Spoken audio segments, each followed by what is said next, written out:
Yeah. All right, mortgages. So why do they sell mortgages so much? Why do they sell mortgages? Yeah, why do they sell them so many times? Again, packaging them into an investable asset. One, they're originating, their purpose is to originate the loan. Okay, a lot of originators don't want to set on the mortgage. They don't want to hold it. So they'll sell it to a servicing team. Why don't they want to hold it? Probably risk levels. I think that's probably one thing, again, when we look at the mortgage crisis, when the Countrywides of the world originated these loans and sold it a week later, it's off their books. They're no longer liable for it. Okay, now what happened to Countrywide? I don't remember. It collapsed. Oh. I remember. Yeah. It's true that some people take the stuff out of their home. It's one of them right across the street where I live. Yeah. Yeah, I mean, they were even issuing back then interest-only loans, where every finance dollar installment that you made only went to sustain the interest. All right, so real estate, we're talking about land, including permanent improvements such as homes, apartment buildings, factories, hotels, shopping centers, and any other real structure. We were talking about mortgages. So mortgages are going to be a loan in which property is used as a collateral for debt. Now, who are big originators of loans?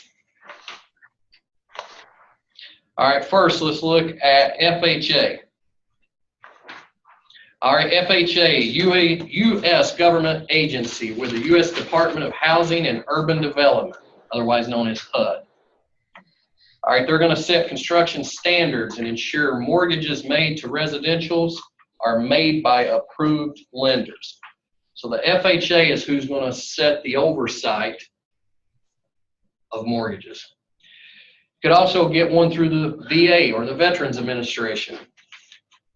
All right, long-term debt, low down payment loans made by private lenders to eligible veterans. Conventional loans. Real estate loans made by private lenders that are not FHA insured. Remember, when FHA secures a loan, they set the standards. So if a private lender abides by those standards, FHA will secure it. If you don't need that FHA security, you can go conventional. If you fail to go conventional, you may be required to pay private mortgage insurance, or PMI. This is going to be a form of insurance paid on mortgages, allowing the buyer to borrow more by putting down a smaller down payment. You are paying a finance charge.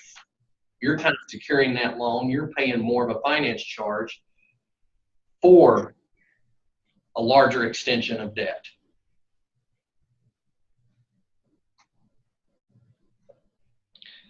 All right, adjustable rate. We're talking about ARMs. So an adjustable rate mortgage, it's going to be a mortgage loan in which interest rate changes periodically, usually determined by some economic index. So again, think of a while ago we looked at prime plus something. You know, it could be prime plus, that could be an adjustable rate. As prime increases, your loan is going to increase. All right.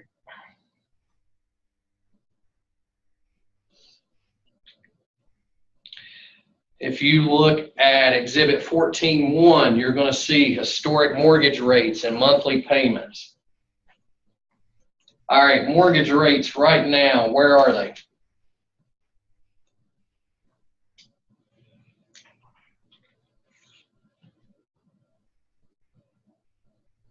All right, I can tell you they've been down 4% range, probably around 5 right now.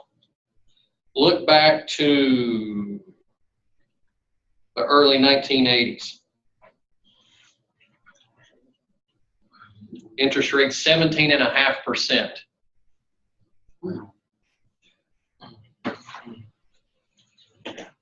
Yes, So when you think about purchasing homes right now, again, how low interest rates are. Remember, our Federal Reserve has kept interest rates very low, and our government has kept interest rates very low. You know, they've flooded the market with money to keep interest rates low as a way of us. That was part of going all the way back to a term you may have heard of called quantitative easing, as a way in which we came out of the financial crisis. But you can see historically where we are as far as mortgage rates as relation to historic terms, or at least even the last 30 years. All right, let's look at an example of how we're going to find the monthly mortgage payment by using an amortization table to find total interest. Very similar to what we just looked at using the in the prior chapter. Instead of using the rate to finance per 100, we're going to use it to finance per 1,000. So the steps: find the number of 1,000s that are financed.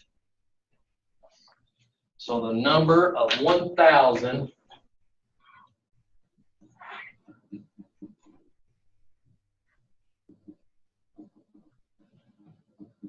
financed. In order to do that, we are going to take the amount financed and divide that by 1,000. You're then going to use table 14.1 and locate the table factor in the monthly payment per 1,000. And then we'll calculate the monthly payment. And what's the monthly payment equal to?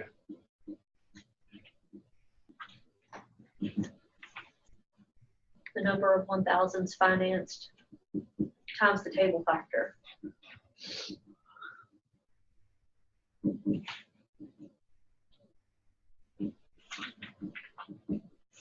Times the table factor. And in step 4, we're going to find the interest of the loan. So to find the interest of the loan, we're going to take the monthly payment multiplied by the total number of payments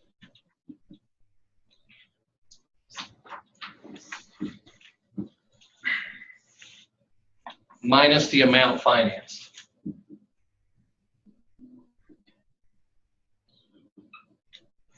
All right, let's look at an example.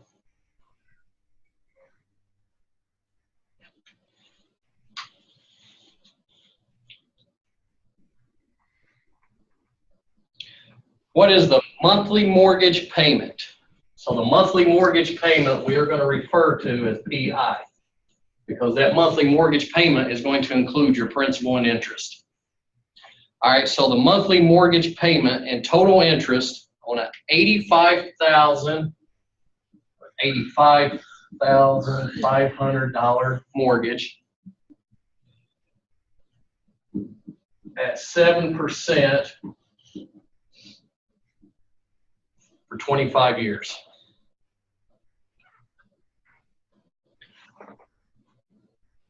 All right, step 1, total number of 1,000s financed. We say that we take the amount financed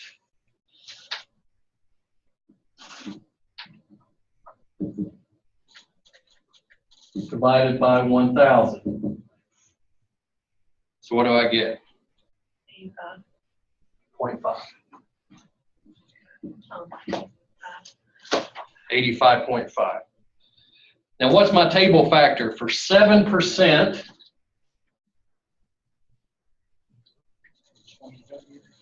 and 25 years?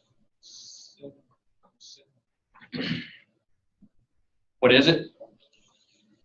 7.07.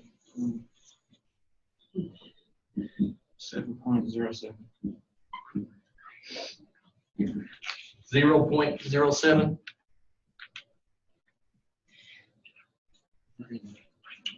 25 years. 7%. Yeah, 7.07.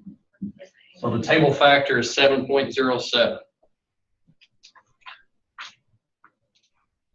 So the monthly payments, here we go, is equal to the total number of thousands financed, which we just identified as 85.5, multiplied by the table factor of 7.07. How did you find that table factor again?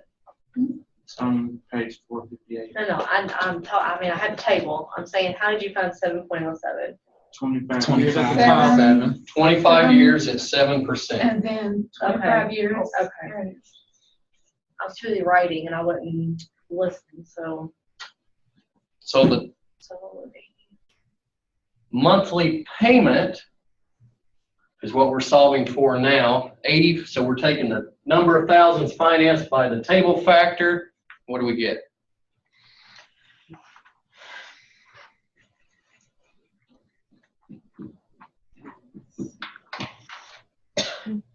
$604.49.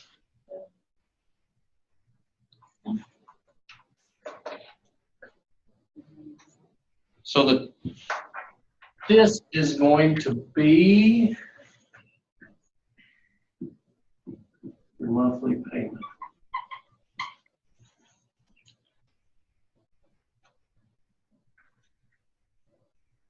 Now, what's the total interest?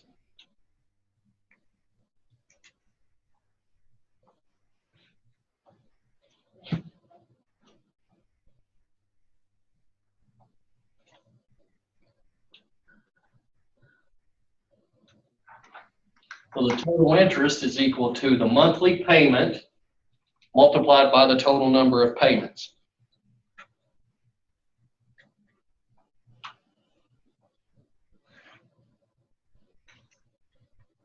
Oh, multiply. So our monthly payment is $604.49. How many payments are we making?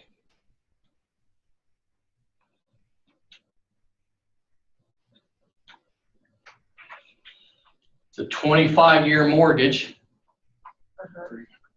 So we're going to make 300 payments.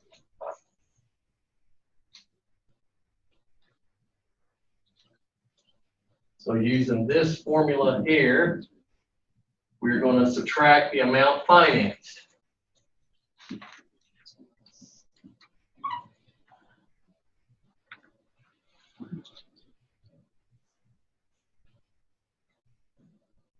So total interest, if we solve for that equation, is equal to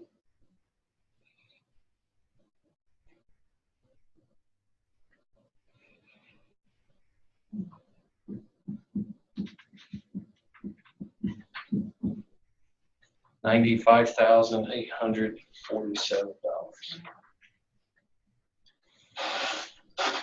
That's what I got.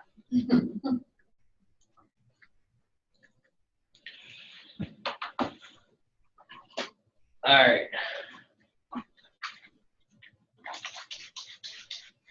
Let's create an amortization schedule. And if for those of you who have purchased real estate, this would have been presented to you at your closing.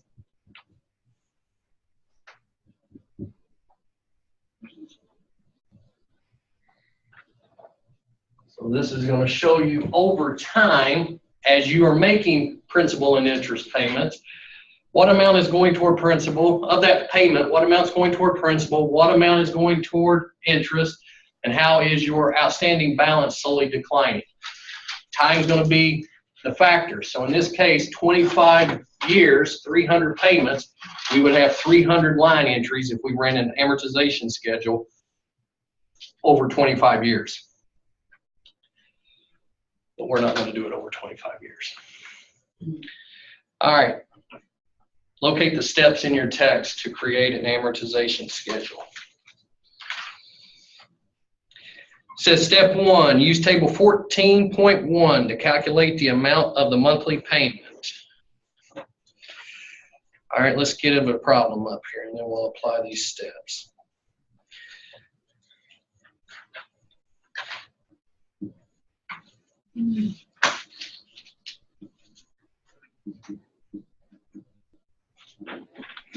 All right, so we're going to run an amortization schedule for the first 4 payments. So we're only going to do it for 4 payments. On a mortgage of $75,000 at 9% interest over 15 years. Very common term for a mortgage, a 15-year mortgage. And we want to see we want to run an amortization schedule for the first 4 payments. So going back tells us to refer and use that table in the text again.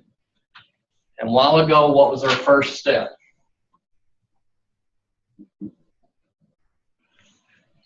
We solved for the number of 1,000s financed.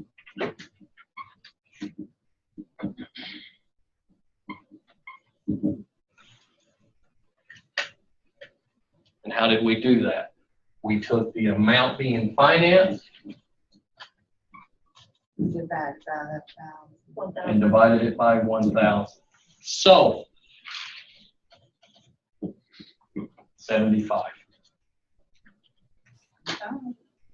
So now someone locate the table factor for 9% of 15 years.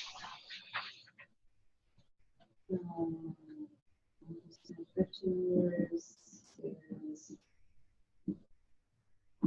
10.15. 10.15 is my table factor. So in month 1,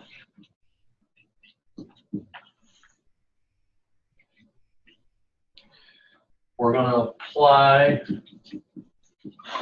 something that looks like this. Interest minus principal, rate times time. So in month 1,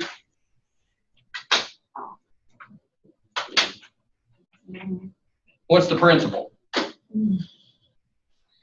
50,000. 50,000. Oh, 75,000. 75,000. I'm looking at something in the book. So 75,000. What's the rate? 9%. 9%. What's my time? 15 years. Oh, 1 month.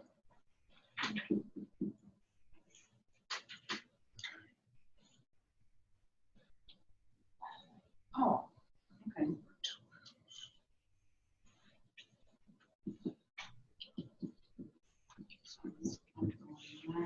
$562.50. Now, of this amount, what portion reduces principal?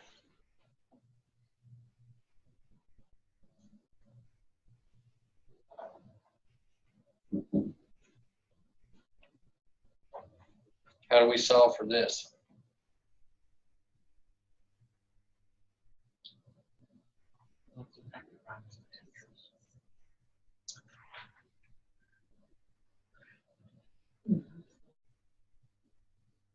So what's the monthly payment?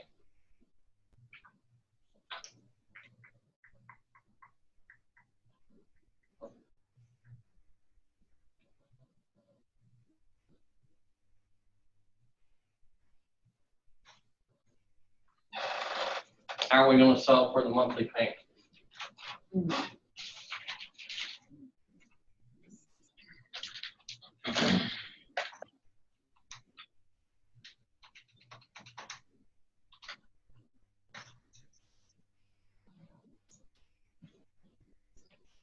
Number of thousands financed times the table factor. The number of thousands financed times the table factor.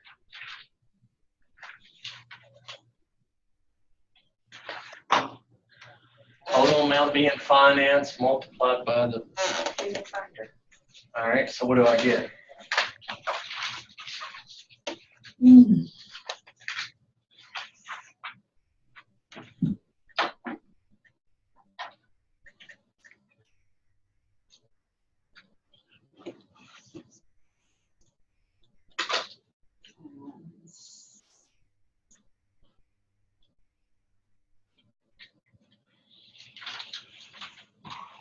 Total number amount financed multiplied by the table factor. I got 761,212. So there's your payment. Yeah. 761.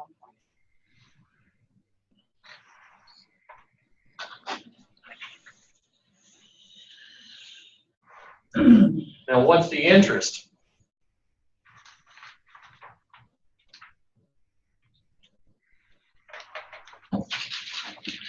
We just solved for it, $562.50. So subtract those two. All right, $198.75. So the outstanding balance. So the way to look at it is in the first month, you make a payment on this mortgage of $761.25. Of that amount, $562.50 is going to satisfy the interest component. Your principal is only reduced by $198.75. So the outstanding balance is equal to $75,000. Oh. Subtract out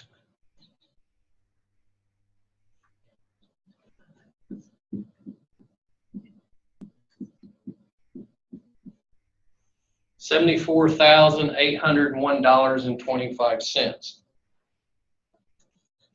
Where did we get the 7,661 again? By taking the total number of thousands financed and multiplying it by the table factor.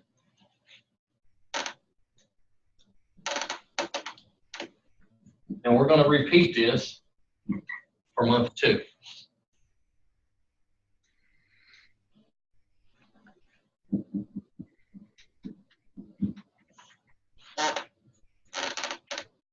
Okay, so now, what's my principal? 801.25.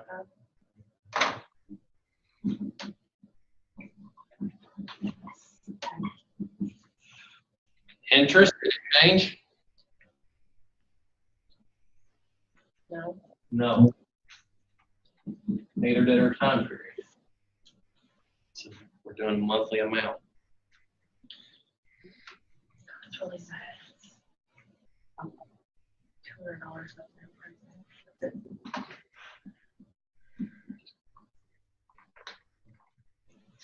$561.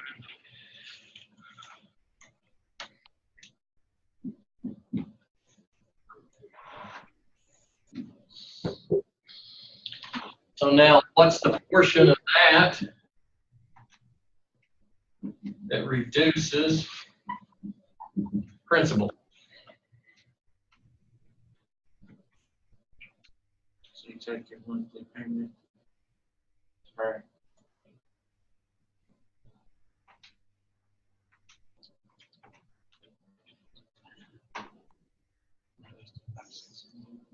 So your monthly payment was $761.25. That's 561.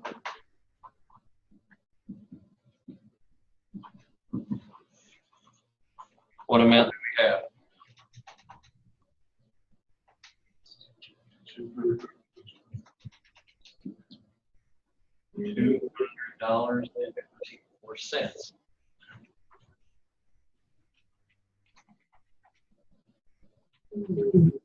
So now, what's the outstanding amount?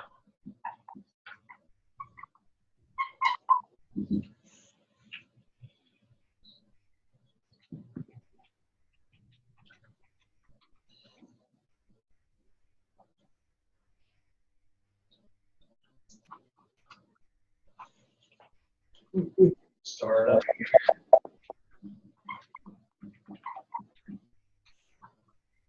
$74,100.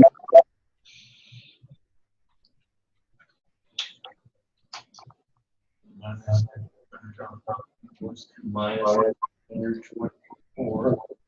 Please use 74,601.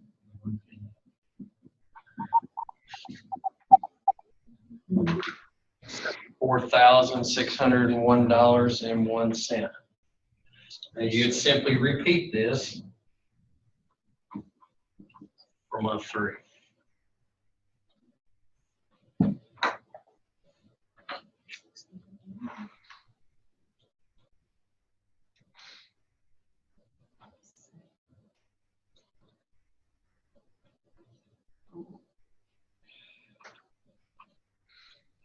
All right, familiarize yourself with PITI and an escrow account.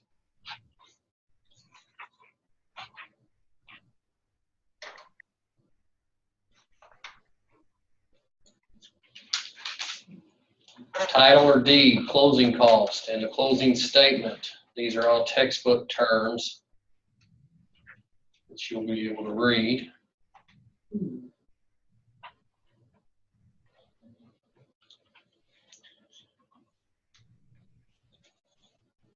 And do we have any questions?